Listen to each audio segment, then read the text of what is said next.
All right, this story is an Inuit story. So, two geographic native stories. It's from the Kanglenek people.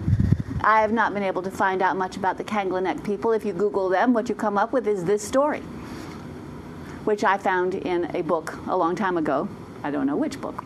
And it was translated in the late 1800s. So it has some of this language that I like. And the challenge in this story is to not go with that language completely, but to integrate it. So you may find that a little rocky. But also, then of course they didn't say he or she or humankind, they said mankind. And so I've left some of that in because I think it's simpler. It doesn't bother me. It flows with the story, so I hope it doesn't bother anyone who listens. And it is called, although I won't keep this language the whole time, the blessed gift of joy is bestowed upon mankind. And I'm telling it because I need to hear it at Christmas time. Speaking of healing stories. Right. Right. All right. Once there was a time when people knew no joy. Their whole life was work, eat, sleep. Work, eat, sleep.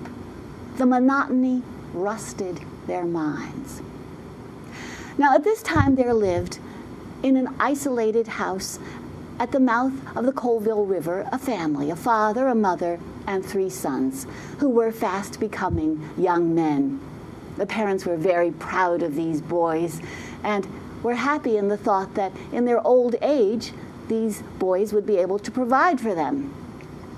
But it happened that the eldest son went out hunting one day and did not come back. The parents searched everywhere, but he seemed to have vanished without a trace. And then, a few days later, the same thing happened to the second son. The parents grieved deeply and watched, as you can imagine, ever more carefully over this youngest son, whose name was Ermin.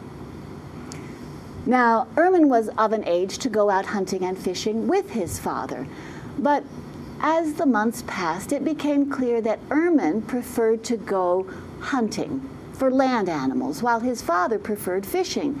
And since hunters cannot base their lives on fear, it was finally agreed that Ermin should be allowed to go out and hunt by himself while his father went to sea in the kayak. And so it happened that one day Ermin was out stalking caribou on the plain. There was the large plain, the herd of caribou in the distance, some hills, and then beyond that, tall mountains. And from that tall mountain, Ermin saw something coming straight for him, and as it got closer, he saw it was an eagle flying faster than any eagle he had ever seen, and soon it was circling over his head and lit in front of him and tossed off its mantle of feathers and changed into a young man. "Ermin," said the young man. And Ermin thought, how did he know my name? "Ermin, I am he who killed your brothers, and I will kill you too unless you agree to hold a festival of song."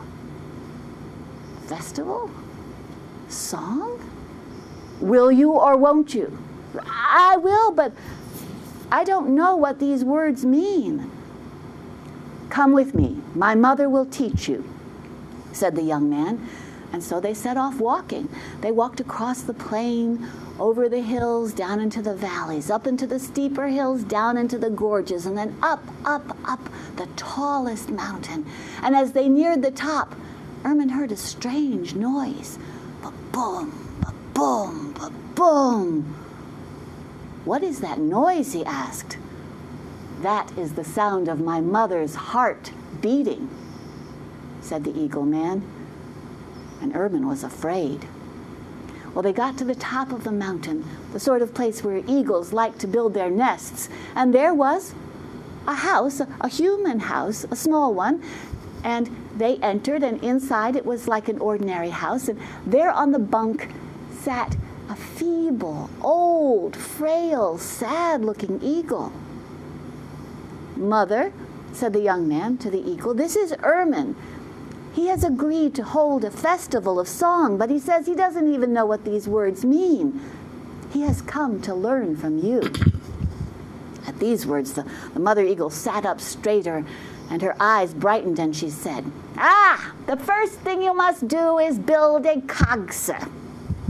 And early the next morning, under the mother eagle's instruction, the young man and Ermine began to build a kagsa, which turned out to be a meeting house, a feast hall, a building bigger than Ermine had ever imagined.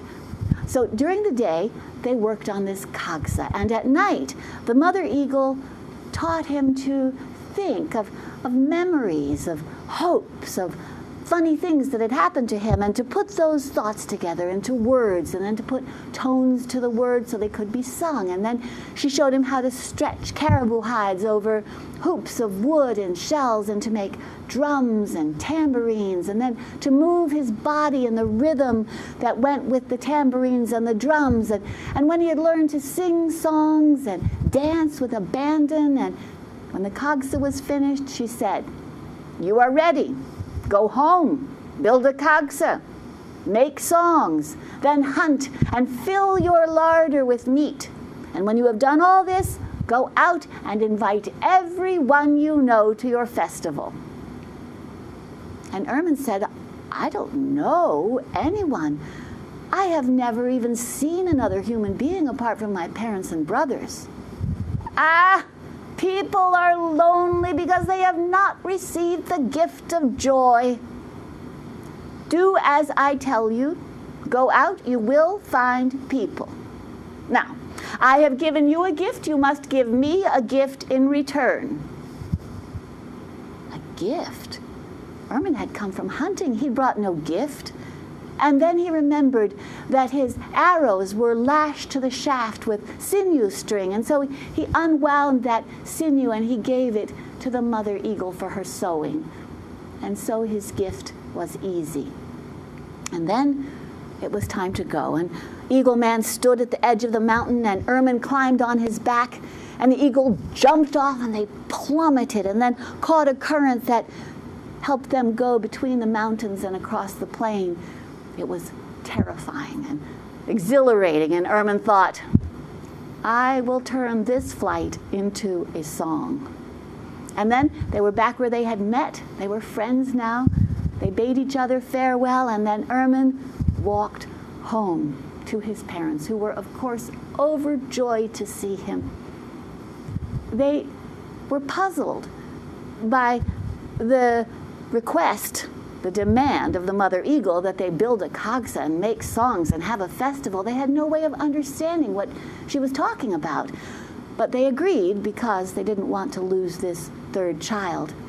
And so, in their spare time from hunting and fishing, they built a kagsa during the day. And at night, in their hut, they remembered. They talked about their hopes. They joked. They stretched hides to make drums. They designed dances. And all this kept them warm in mind and body.